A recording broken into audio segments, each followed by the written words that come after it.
I think we've all had those moments where we made decisions that betrayed ourselves. And it wasn't because we wanted to, but because we didn't believe that our needs were even worth considering in the first place.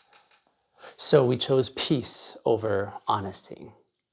And we chose convenience over clarity. We chose what hurt less in the short term than what healed more in the long term.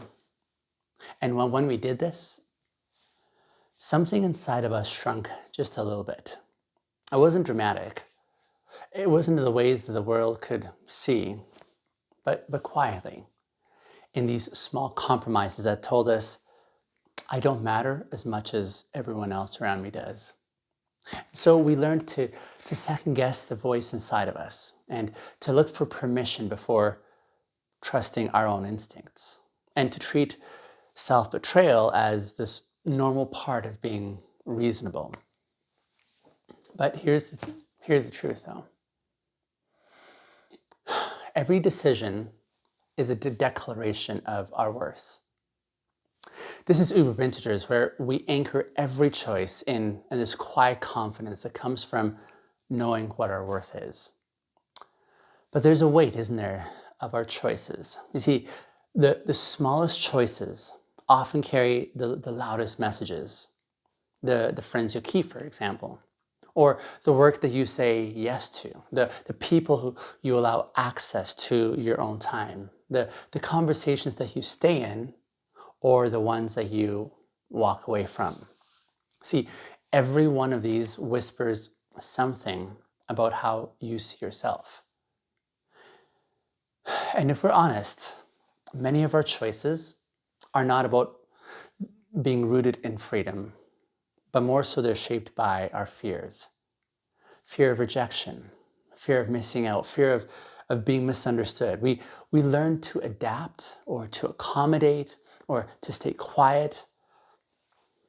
But over time, these small betrayals turn into patterns. And then patterns become our stories, and these stories become our reality. Integrity is what breaks this loop. Integrity is choosing alignment over approval. Integrity is this practice, if you will, of choosing what's right over what's easy. It's when your actions stop apologizing for your truth. And when you decide, like, you actually matter. Integrity at this point becomes your compass. It asks questions that in essence pierce through the noise. Questions like, does this align with my values? Or will I respect myself after this choice? Or is this decision rooted in fear or in freedom? Integrity is not about perfection. No, integrity is about consistency. It's about learning to make those choices that line up with who you are and who you're becoming, not who you used to be.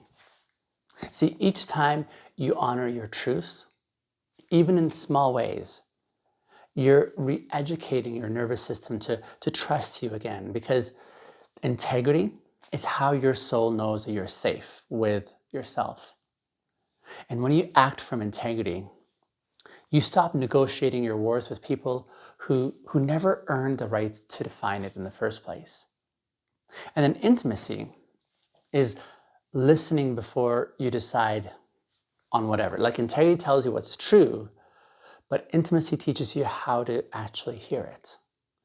See, we rush so quickly into decisions that we often forget to listen to ourselves. We consult everyone else but our own intuition. And then we outsource wisdom to people who haven't even lived their lives. But intimacy asks, what's my body saying right now? What does peace feel like in this moment right now? What would this decision sound like if I wasn't fearful or afraid?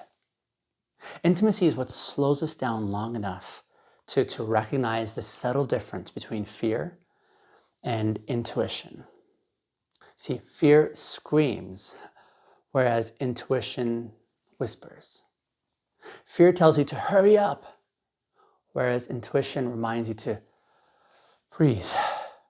Fear wants safety at any cost, whereas intimacy seeks truth, even if it's inconvenient.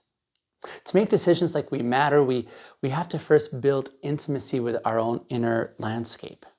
Otherwise, every decision becomes this reaction instead of a response. But there is a cost, isn't there, to indecision. See, not deciding is in itself a decision. When we avoid clarity, we're trading peace for paralysis.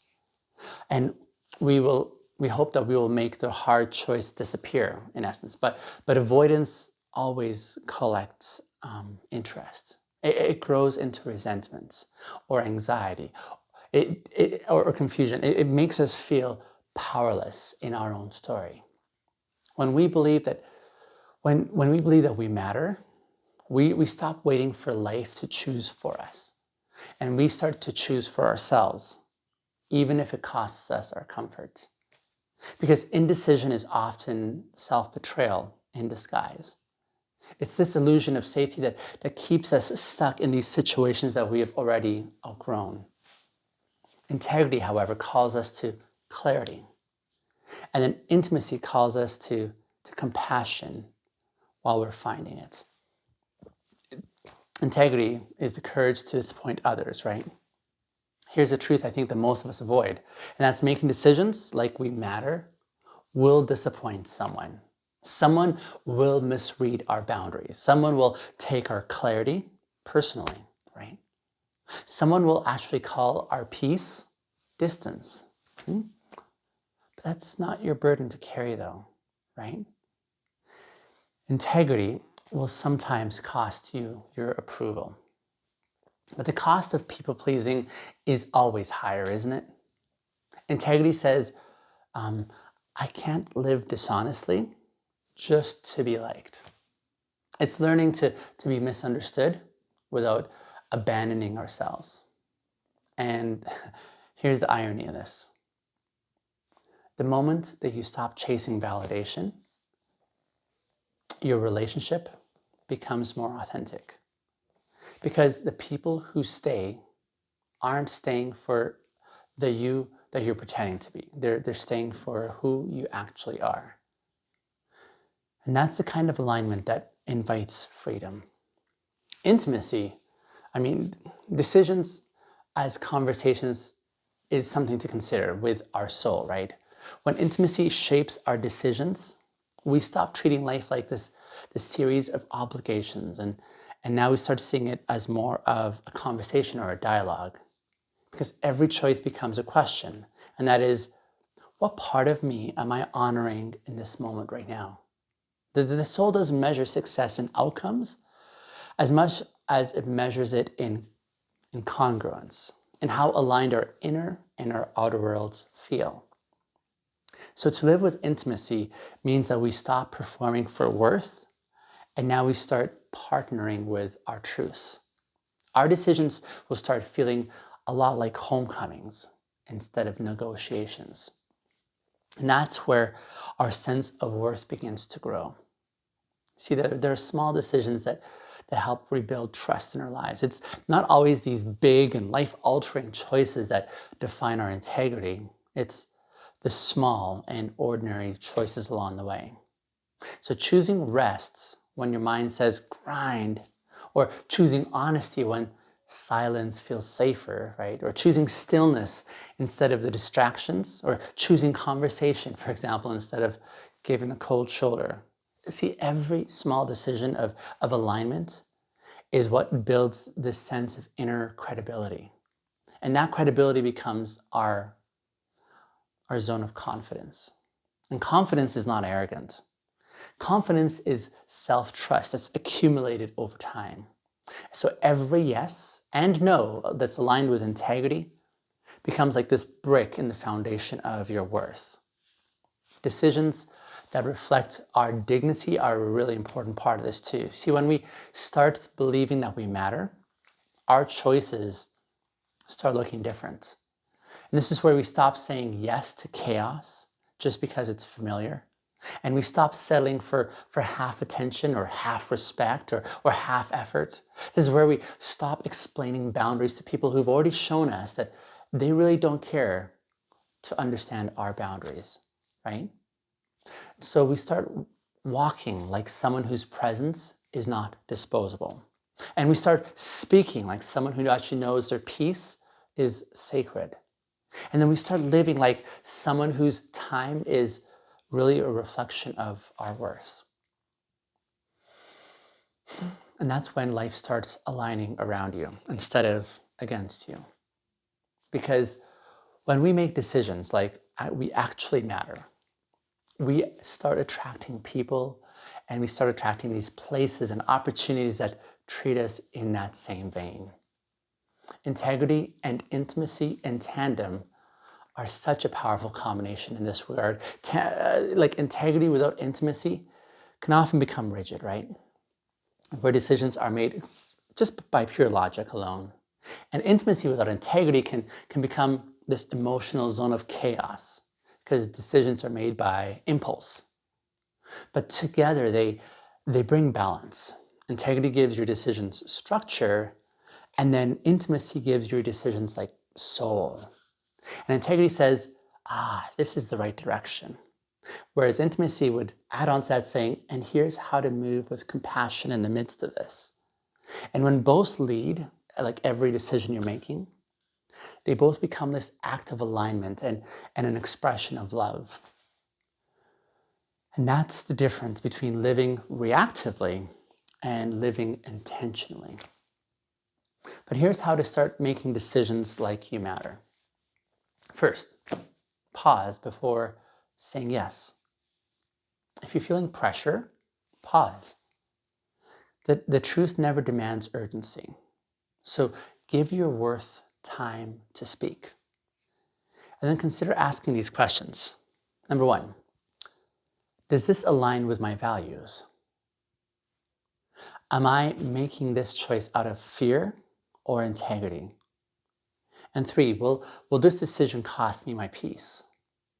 So trust small discomfort over long-term regret in this regard. And integrity would often feel uncomfortable, right? At first, because in essence, it's really breaking these old habits.